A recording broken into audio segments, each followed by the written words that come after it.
Hello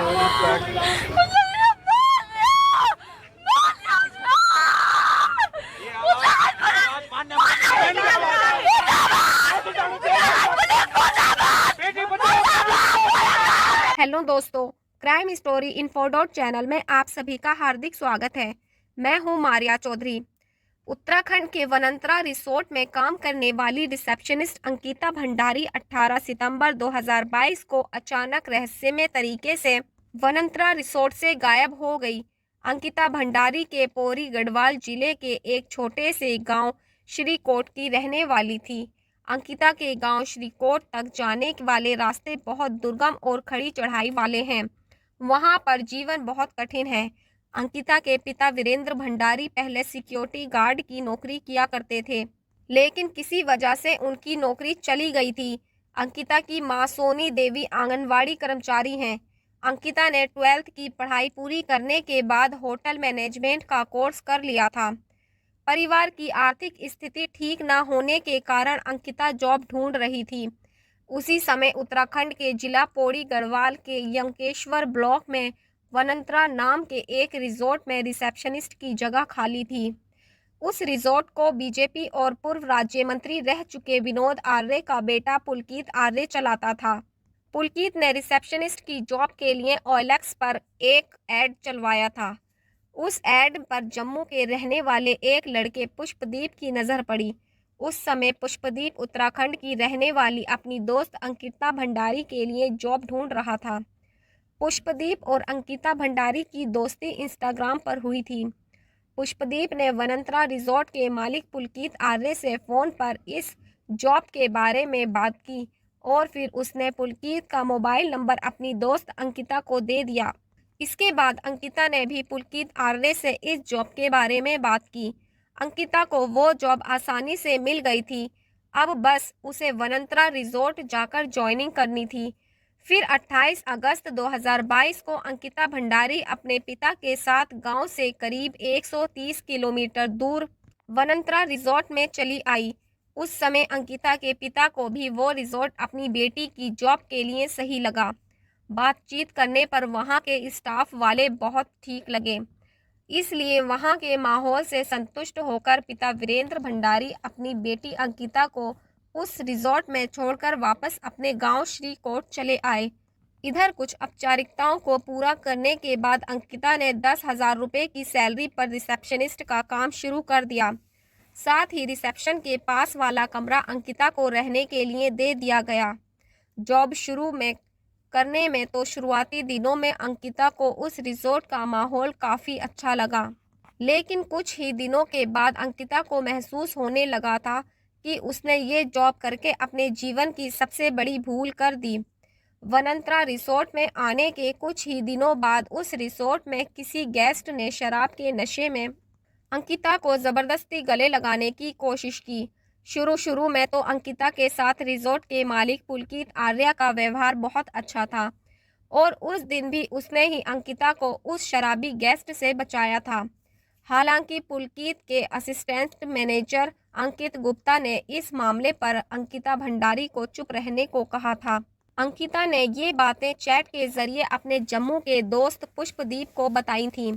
फिर एक दिन वनंतरा रिजॉर्ट के मालिक पुलकित आर्य ने अंकिता से कहा कि आज कुछ गेस्ट आने वाले हैं और रिजॉर्ट के सारे कमरे पहले से ही भरे हैं।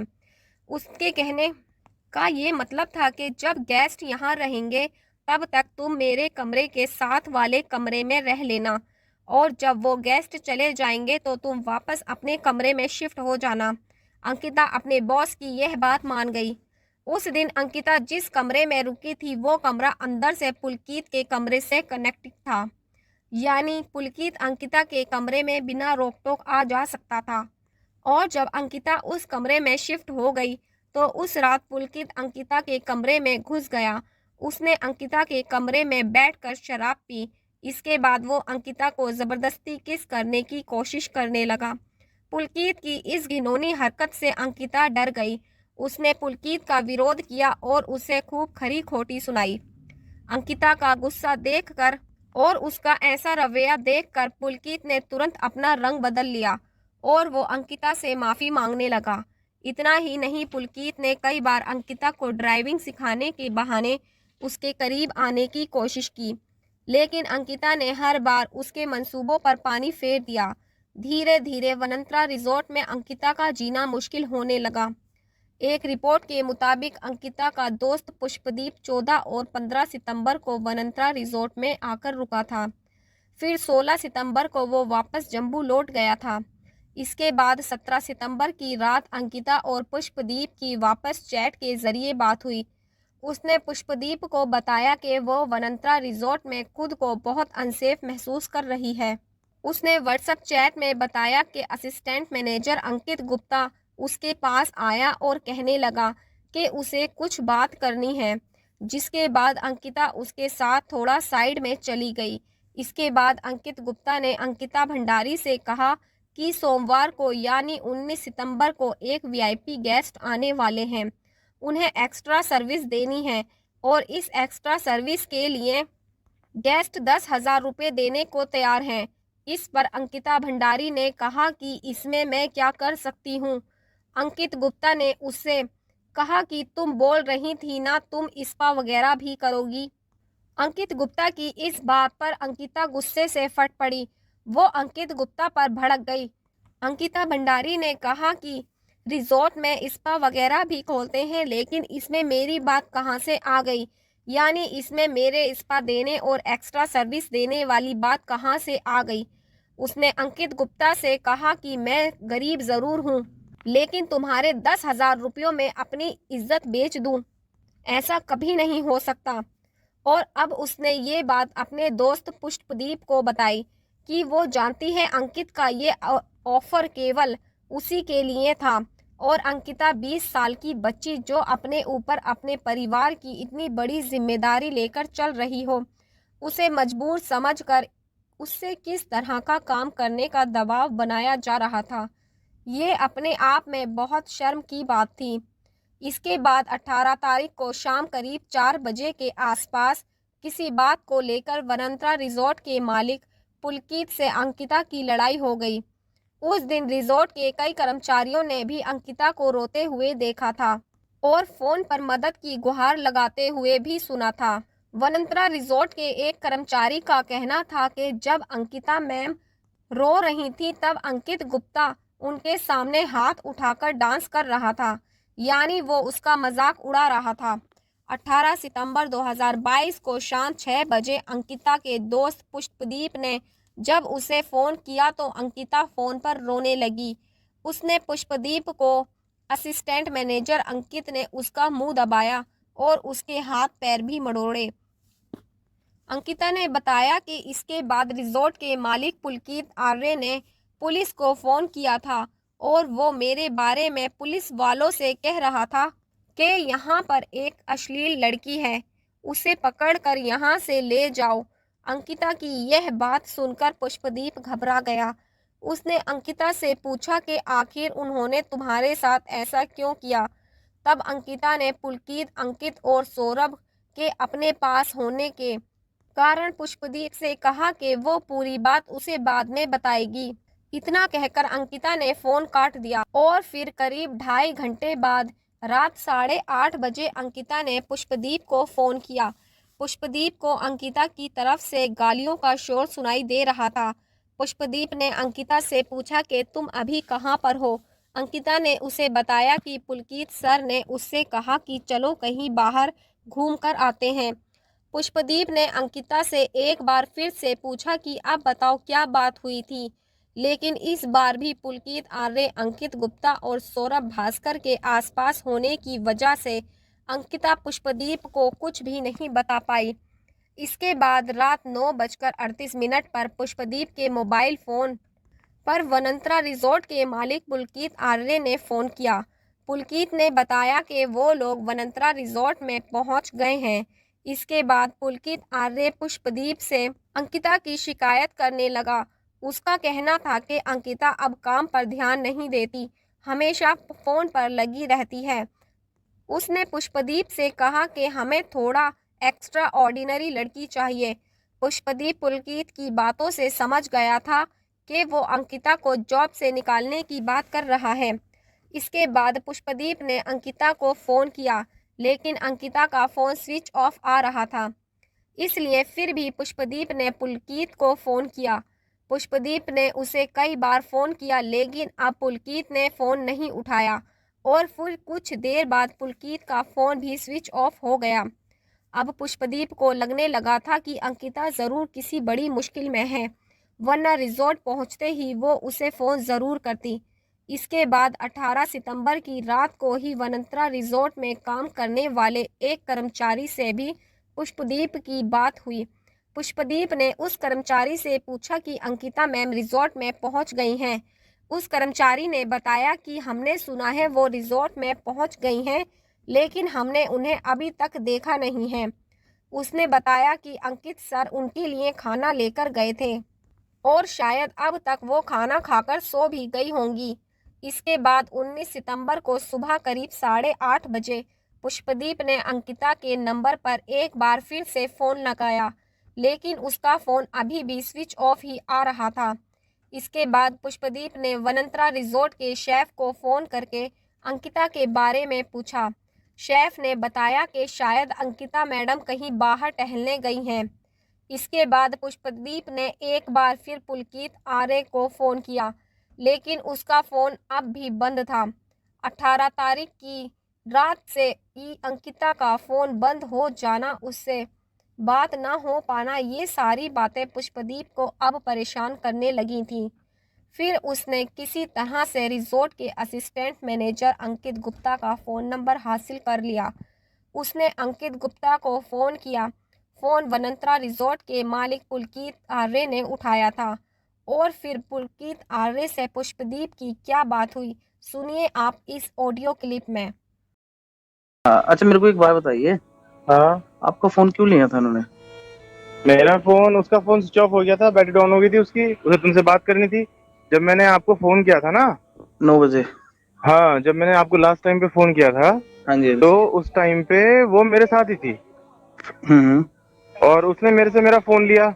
और उसके बाद फिर मैंने उसे कहा कि फोन दे दे, उसने कहा कि मैं आपको मॉर्निंग में दे दूंगी फोन। और आपने दे दिया? भाई मेरे फोन में मुझे रात में क्या करना था फोन का? अच्छा जी, ठीक है, चलो कोई बात नहीं। रात में मुझे फोन का क्या करना था? मेरा फोन तो उसी के पास था। रात को? हाँ। तो मेरे को तो फोन तो नहीं किया उन्होंने। क्या? मेरे को फोन नहीं किया फिर भी। अच्छा। उल्टा मैंने 3 बार किया, उन्होंने उठाया नहीं। फिर ऐसा कैसे हो सकता है बताइए? भाई देखो, अगर तुम्हारी क्या अगर बात? अगर अगर आपका फोन उनके पास है और मैं 3 बार रात को कॉल कर रहा हूँ, तो मेरे एटलीस्ट एक फोन पे बार भी तो किया उठाएंगे आपने? ना। हाँ, आपके फोन पे। तो मेरा फोन भी घंटी बजी हाँ जी। और मेरा फोन घंटी बजी और मेरा फोन भी नहीं उठाया? नहीं, मैं वही कह रहा हूँ। ये ऐसा रात तो की पॉसिबल? ये रात की बात है, कोई 10:30 कितने बजे। बजे? 10 साढ़े 10 बजे की बात है। 10:30 बजे तक तो हम लोग सो रहे थे हमारे रिसोर्ट में। अच्छा। 10:30 बजे तक तो साढ़े हम वहां पे लगभग ये मान के चलो 9 बजे तक हम रिसोर्ट में थे। हम्म। उसको खाना सर्व किया, खाना खाया उसने। खाना और हम खाया अपने था? हाँ, खाना उसको सर्व किया था। रात को? हाँ, कब? हम अपने लगभग 9 बजे करीब। 9 बजे के करीब, जब आप वापिस आए थे। हाँ। आप बाहर थे ना? हाँ। तब मेरी लास्ट टाइम बात हुई थी। उसके बाद आके सिर्फ आपका फोन आया था मुझे। अच्छा, उसके बाद से उनका फोन बंद है और अभी तक बंद ही है। तो मैं वही तो कह रहा हूँ ना, मैं तो उसके बाद सीधा वहां आया रिसोर्ट में। और तो मैंने रिसोर्ट अभी, में अपना वहीं हाँ, रुका। सुबह सुबह निकला मैं रिसोर्ट से 6 बजे करीब। अभी आपका फोन मिला नहीं मिला अभी तक? ना, अभी नहीं मिला फोन मेरा। नहीं मिला? ना। तो आप अपने फोन को सर्च कीजिए ना। अरे भाई, मैंने सुबह सुबह उसको सौरभ को भेजा दो ना अपने फोन को सर्च करने के लिए। हम्म। मैंने सौरभ को बोला, मैंने कहा भास्कर को बोला, मैंने कहा सौरभ ऐसा है, वो अंकिता के रूम में मेरा फोन पड़ा हुआ है, उसे नॉक करके जो है ना मेरा फोन उठा करके चार्जिंग पे लगा दे। मैं अभी हम्म। थोड़ी देर में पहुंच रहा हूँ रिजॉर्ट में। तो ओके। उसने मेरे को बोला कि भैया, उसने सौरभ को भेजा, उसने बोला भैया वो तो रूम में नहीं है। मैंने कहा अच्छा। और उसका सामान वगैरह कह रहा हूँ, सामान सामान तो सब रखा है उसका। अच्छा, सीसीटीवी तो होंगे ना? प्रॉपर्टी के हाँ चेक तो। करता हूँ मैं, सीसीटीवी क्या है, क्या चल रहे हैं, क्या है, क्या स्थिति है। नहीं, चलते तो होंगे, ऐसा थोड़ी ना कि नहीं चलते होंगे, सीसीटीवी तो ऐसा चलते है, होंगे। देखो पुष्प, हाँ जी, हाँ जी, बोलिए। मेरे साथ ना, मैं आपसे ज्यादा जिम्मेदार व्यक्ति हूँ, समझ रहे हैं आप? नहीं, मुझे पता है आप ठीक पे है। ज्यादा जिम्मेदारी है। और मुझे ना मतलब क्या बोलते हैं, ये सब सिनेरियो ना हम्म। मुझे कचोट रहा है। मतलब मुझे समझ में बात नहीं आ रही कि क्या आपके साथ तो नहीं है वो, मुझे सच सच बात ये बताइए। सर ऐसा होता तो मुझे आपको कॉल करने की क्या जरूरत थी, बताइए। कहीं उसके घर वालों के सामने कोई ऐसा सिनेरियो क्रिएट करने के लिए कोई आपकी और उसकी बात हो कि नहीं चलो मैं अरे चलती नहीं हूँ। नहीं नहीं नहीं सर, कैसी बातें कर रहे हैं आप। मैं अपने घर पे हूँ, मेरी लोकेशन देखिए आप। और इतनी जल्दी पॉसिबल नहीं हो सकता, यहाँ से 13-14 घंटे की जर्नी है। बात तो ठीक है, हाँ लेकिन अब देखो, अब वही बात हो रही है ना। कल वैसे बात क्या हुई थी आपकी उससे? उसका कल मूड भी बहुत खराब हो रहा था। हाँ, उन्होंने मतलब बताया नहीं ना मेरे को, यही तो है। उन्होंने बोला कुछ क्या मैटर हुआ है ये वो। क्या मैटर हुआ है? वो नहीं बताया ना, वही तो पूछना था रात को। अच्छा। हाँ तो ऐसा था कि थोड़ी परेशान थी, हाँ लग रहा था कि थोड़ी परेशान थी। भाई देखो, सुनो मेरी बात, परेशान थी वो, ठीक है, शाम को 3-4 बजे से परेशान थी वो। हम्म हमें लगा कि यार चलो ठीक है, उसने अक्सर हमें ये बात बोली कि मेरे को ना बाहर घूमना मेरे को अच्छा लगता है। हम्म मैंने कहा चलो ठीक है, कोई बात नहीं है। मैं और अंकित जा ही रहे थे, सौरभ को बोला, मैंने कहा सौरभ इसको भी ले लेते हैं, ऋषिकेश तक चलेंगे। पूरे ऋषिकेश की एक एक मार्केट का सीसीटीवी है, सब सारे के सारे, हम कितने बजे कहाँ पर पहुंचे, कहाँ से आए। इवन क्या हुआ कि जब आपसे बात कर रही थी ना वो, हम्म। उस टाइम पे एम्स के सामने बैठ के उसने बात की आपसे। हाँ हाँ, और मैं वही हम कर रहा हूँ। एम्स के सामने वाले गेट पे बैठ के उसने बात की आपसे, और हम वहीं पर खड़े होकर के बात करते रहे। हम वहीं पर खड़े होकर के वेट करते रहे उसका कि कब तुम्हारी बात खत्म हो और कब हम चले यहाँ से। ओके, तो आप बाहर कब उसके गए थे? कहा? बाहर कब गए थे आप? रिजॉर्ट से? 6 बजे? हाँ, रिजॉर्ट से लगभग 6 बजे तो नहीं गया था। हम हम्म, लोग गए थे कोई ऐसे 6:30-7, अब एग्जैक्ट टाइम तो मेरे को ध्यान नहीं है। अच्छा अच्छा, तो 9 बजे वापस आ गए थे हैं? हाँ, 9 बजे तक आ गए थे वापस। अच्छा, रात तक तो रूम में थी ना? रात तक रूम में थी वो। अच्छा अच्छा। मैं कह रहा हूँ जैसे कुछ अपडेट मिलेगा हम आपको कांटेक्ट कर लेंगे। मतलब आपको कुछ तो पता होगा ना कि कब गए हैं कब नहीं गए हैं, कुछ तो पता होगा भैया ना। मैं यहाँ बैठा थोड़ी ना था देखने के लिए। नहीं, मेरे को एक बात बताओ, जब आप साहब रात को इकट्ठे गए थे तो उसके बाद वापस आई थी वो या नहीं आई थी? क्यों नहीं इतना आई तो थी? बताओ। जरूर आई थी। आई थी। आई थी? बिल्कुल आई थी। खाना खाना खाया था उन्होंने? हाँ मैंने खाना भी दिया था उन्हें। तो उन्होंने खाया था? अब ये तो मैं नहीं बता सकता ना। अच्छा अच्छा, तो मतलब फिर ये सुबह ही निकले, अगर निकले हैं तो। पता नहीं भैया, मेरे को कुछ भी, मेरा खुद दिमाग खराब हो रखा है। हम लोग सुबह से यही सोच रहे हैं, देखो, इधर भी दिमाग बोले उधर दिमाग बोले। वाली कोई बात नहीं है। देखो, अगर कोई भी बंदा स्टाफ का इन्वॉल्व हुआ ना बीच में, तो अच्छा नहीं होगा।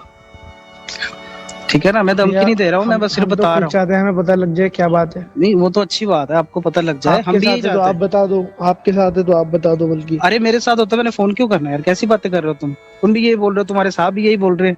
अब बस भैया वही बात है ना, अब हम भी क्या करें बताओ, हम तो ठीक है ना। खुद परेशान हो गए देखो हैं। भाई, पता क्या है, लास्ट टाइम बंदा तुम्हारे साथ है, तुमसे ही पूछना है ना मैंने, किसी और से थोड़ी ना पूछना। अब एक बात जो समझ में नहीं आती कि आखिर रिजॉर्ट वापस लौटने के बाद अंकिता ने पुलकित का फोन क्यों लिया था। रिजॉर्ट में बिजली होने के बावजूद भी अंकिता ने अपना फोन चार्ज क्यों नहीं किया और उसे ऑन क्यों नहीं किया। और अगर उस समय पुलकित का फोन अंकिता के पास ही था और जब पुष्पदीप बार बार पुलकित को फोन कर रहा था तो अंकिता ने उसके फोन का जवाब क्यों नहीं दिया था। खैर, पुलकित के हिसाब से सभी लोग रात 10 साढ़े 10 बजे तक उसके आसपास सोने चले गए। अगली सुबह यानी 19 सितंबर को पुलकित ने अपना फ़ोन लेने के लिए अंकित गुप्ता को अंकिता भंडारी के कमरे में भेजा तो उस समय पहली बार पता चला कि अंकिता भंडारी गायब है। पुष्पदीप के लगातार सवालों से पुलकित और अंकित गुप्ता इतना चिढ़ गए थे कि उन्होंने अंकिता के गायब होने के पीछे पुष्पदीप का ही हाथ बता दिया। लेकिन 19 सितंबर को ही पुलकित ने पटवारी के पास जाकर अंकिता भंडारी के लापता होने की रिपोर्ट लिखवा दी। अब सवाल ये कि आखिर पटवारी को रिपोर्ट क्यों लिखवाई, क्योंकि रिपोर्ट लिखना तो पुलिस का काम है। दरअसल उत्तराखंड के दूर दराज इलाकों में जहां पुलिस नहीं पहुंच पाती, वहां पटवारी और नायब तहसीलदार ही वहां के इलाकों के राजस्वी कार्यों को साथ साथ देखते हैं। और ऐसी व्यवस्था उत्तराखंड के कम अपराध होने की वजह से थी, लेकिन अब हालात कुछ और हैं। खैर, पुष्पदीप को अंकिता भंडारी के घर का फ़ोन नंबर नहीं पता था, इसलिए उसने बहुत खोजबीन के बाद इंस्टाग्राम पर अंकिता के कजिन को ढूंढकर उससे अंकिता के घर वालों का फ़ोन नंबर लिया और फिर 12 बजे के आसपास उसने अंकिता के पिता वीरेंद्र भंडारी को फ़ोन किया। और उन्हें उनकी बेटी के गुमशुदा होने की सारी बात बताई। उसके बाद अंकिता के पिता वीरेंद्र भंडारी अंकिता की गुमशुदगी की रिपोर्ट लिखाने पटवारी के पास गए, लेकिन पटवारी ने रिपोर्ट नहीं लिखी। फिर वो शहर पुलिस स्टेशन पहुंचे।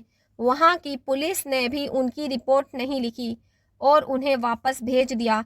घंटों तक वो इंतज़ार कर कर वापस आ जाते थे, जबकि पुलकित आर्य और उसके पिता को उसी पुलिस स्टेशन में इज्जत से बैठाकर चाय पिलाई जा रही थी। और फिर थक हार कर अंकिता के पिता डीएम के पास पहुंचे। आखिर में डीएम के हस्तक्षेप के बाद ये मामला पुलिस को सौंप दिया गया। इसके बाद 21 सितंबर को इस मामले में पहली बार पुलिस ने एफआईआर लिखी।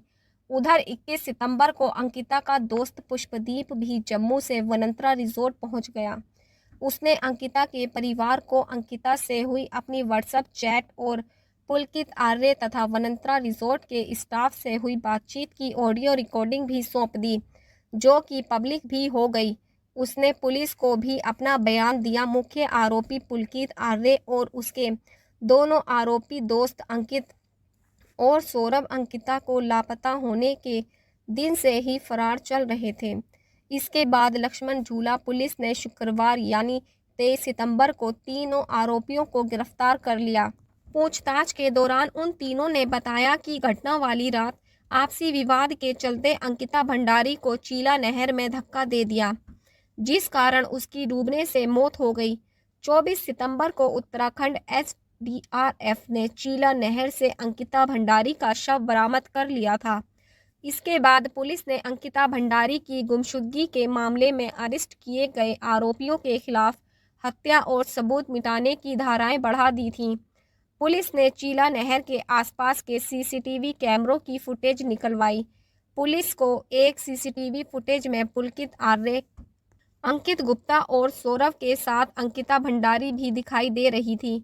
वो चारों एक बाइक और एक स्कूटी पर जाते हुए दिखाई दे रहे थे, लेकिन वापस रिजॉर्ट लौटते समय सीसीटीवी फुटेज में अंकिता भंडारी उन तीनों के साथ नहीं दिखी, यानी उसी बीच अंकिता को नहर में धक्का दे दिया गया था।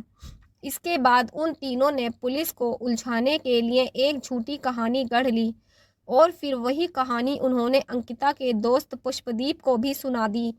खैर, अंकिता की लाश मिलने के बाद उसे ऋषिकेश एम्स हॉस्पिटल ले जाया गया। वहां उसका पोस्टमार्टम कराया गया। पोस्टमार्टम रिपोर्ट से पता चला उसके शरीर पर चोटों के कई निशान थे और पानी में डूबने को ही उसकी मौत का कारण बताया गया। कई मीडिया रिपोर्ट में ये बताया गया था कि पोस्टमार्टम रिपोर्ट में अंकिता के साथ दुराचार का कोई सबूत नहीं मिला था, लेकिन कुछ चश्मदीदों ने एम्स हॉस्पिटल में अंकिता की लाश को देखा था और उनका कहना था कि उसे बुरी तरह से नोचा गया था। उसके हाथ पैर की उंगलियां टूटी हुई थीं। उसके शरीर की हालत को देखकर ऐसा लगता था जैसे उसे जलाया गया था। उसके शरीर पर कई जगह दांत के निशान भी थे। कई लोगों का तो ये मानना है कि अंकिता को पहले मारा गया था, फिर उसके बाद उसे चीला नहर में फेंक दिया गया था, क्योंकि अंकिता की लाश जब चीला नहर से निकाली गई थी तो उसकी लाश फूली हुई नहीं थी। हालांकि उसकी लाश 18 सितंबर से ही पानी में थी। अंकिता के सामने के दांत भी टूट चुके थे। अब लोगों का गुस्सा उस रिजॉर्ट पर निकला। अब सवाल था कि अंकिता के साथ ऐसा क्यों हुआ, उसके दांत क्यों तोड़े गए थे, उसके साथ इतना बुरा क्यों किया गया था, और उनको सवाल करना सही भी था। रिजॉर्ट पर बुलडोज़र चलवाने की इतनी जल्दी क्यों थी?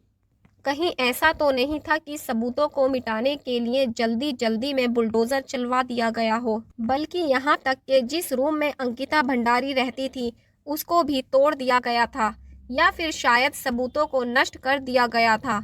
हालांकि वनंतरा रिजॉर्ट के चारों तरफ सीसीटीवी कैमरे भी लगे हुए थे, लेकिन वो सीसीटीवी कैमरे काफ़ी लंबे समय से काम नहीं कर रहे थे। इसलिए रिजॉर्ट में अंकिता भंडारी और पुलकित आर्य के बीच हुए झगड़े का कोई भी सीसीटीवी फुटेज पुलिस को नहीं मिला था। हालांकि जांच टीम का कहना था कि फॉरेंसिक टीम ने बुलडोज़र चलने से पहले ही वनंतरा रिजॉर्ट के सारे सबूत जुटा लिए थे।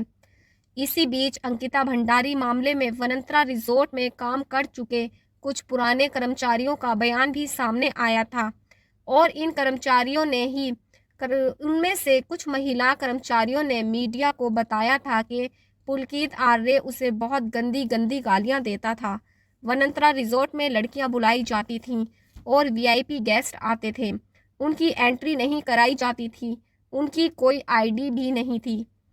वनंतरा रिजॉर्ट में चरस से लेकर गांजा, स्मैक, महंगी शराब सब कुछ उपलब्ध था और जब कोई कर्मचारी पुलकित से अपनी सैलरी मांगता था तो वो उसके साथ मारपीट करता था, फिर चोरी का इल्ज़ाम लगाकर उसे रिजॉर्ट से निकाल देता था। इसके अलावा पुलकित ने उस इलाके के पटवारी के साथ भी साठ-गांठ की थी। वो पटवारी भी रिजॉर्ट में आया जाया करता था और उसी की देख-रेख में उस रिजॉर्ट में अवैध कामों को अंजाम दिया जाता था। वनंतरा रिजॉर्ट के आसपास रहने वाले ग्रामीणों का कहना था कि अंकिता भंडारी से भी पहले वनंतरा रिजॉर्ट में काम करने वाली प्रियंका नाम की एक लड़की गायब हो चुकी है। खैर 25 सितंबर 2022 को अंकिता भंडारी का अंतिम संस्कार कर दिया गया। दरअसल पुलकित आर्य वनंतरा रिजॉर्ट में अवैध और देह व्यापार जैसे कामों को अंजाम देता था और वो अंकिता भंडारी को भी इसमें ढकेलना चाहता था, लेकिन अंकिता ने ये सब करने से साफ मना कर दिया था और फिर वनंतरा रिजॉर्ट में चल रहे इस गंदे कामों से परेशान होकर अंकिता भंडारी 18 सितंबर 2022 को वनंतरा रिजॉर्ट छोड़कर जाने वाली थी, जिससे पुलकित आर्य को ये लगने लगा था कि ये लड़की उसके लिए आगे चलकर बहुत बड़ा खतरा बन सकती है। साथ ही उसके रिजॉर्ट और उसके परिवार के राजनीतिक करियर पर भी दाग लग सकती है और शायद इसी खतरे से बचने के लिए पुलकित आर्य ने अंकित गुप्ता और सौरभ के साथ मिलकर एक सोची समझी साजिश के तहत अंकिता भंडारी को मार डाला। सोची समझी साजिश इसलिए क्योंकि पुलकित ने पुलिस को ये बयान दिया था कि जब नहर के पास अंकिता के साथ उसकी बहस हुई थी तो उस बहस में अंकिता ने उसका मोबाइल छीनकर नहर में फेंक दिया था, जिसके बाद उसने अंकिता को नहर में धक्का दे दिया। लेकिन पुलकित के मोबाइल की कॉल डिटेल्स, लोकेशन और पुष्पदीप से हुई उसकी बातचीत की कॉल रिकॉर्डिंग से ये साफ हो गया था कि पुलकित ने पुलिस को झूठा बयान दिया था, क्योंकि उसका मोबाइल नहर में फेंका नहीं गया था, बल्कि वो मोबाइल तो अंकिता की मौत के बाद भी यूज़ होता रहा था। हालांकि बाद में पुलिस को उस चीला नहर से एक मोबाइल फ़ोन भी मिला, लेकिन ये मोबाइल फ़ोन अंकिता का था। इसके बाद साइट की टीम द्वारा आरोपियों को घटना स्थल पर ले जाकर क्राइम सीन को रिक्रिएट भी किया गया। अंकिता के परिवार की ये मांग है कि उन सभी दोषियों को जल्द से जल्द फांसी की सज़ा दी जाए। वहीं उत्तराखंड के मुख्यमंत्री पुष्कर सिंह धामी ने अंकिता भंडारी केस की सुनवाई फास्ट ट्रैक कोर्ट में कराने का आश्वासन दिया था, लेकिन अजीब बात देखिए कि इस केस की सुनवाई फास्ट ट्रैक कोर्ट में होने के बावजूद भी इस घटना को 2 साल बीत चुके हैं और अभी भी ये केस कोर्ट में चल रहा है। खैर पूरे देश के लोग भी और हम भी यही जानते हैं कि अंकिता भंडारी के दोषियों को जल्द से जल्द फांसी की सज़ा दी जाए।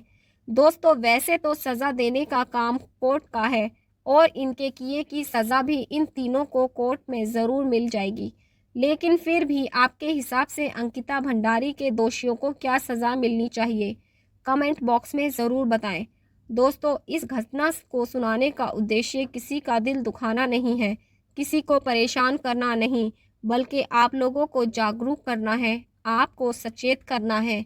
दोस्तों इस पूरी घटना के बारे में आपकी क्या राय है, कमेंट बॉक्स में ज़रूर बताएं और अगर हमारी मेहनत पसंद आई हो तो इस वीडियो को लाइक करते हुए शेयर भी करें। अगर आपने अब तक चैनल को सब्सक्राइब नहीं किया तो चैनल को सब्सक्राइब कर लीजिए। धन्यवाद।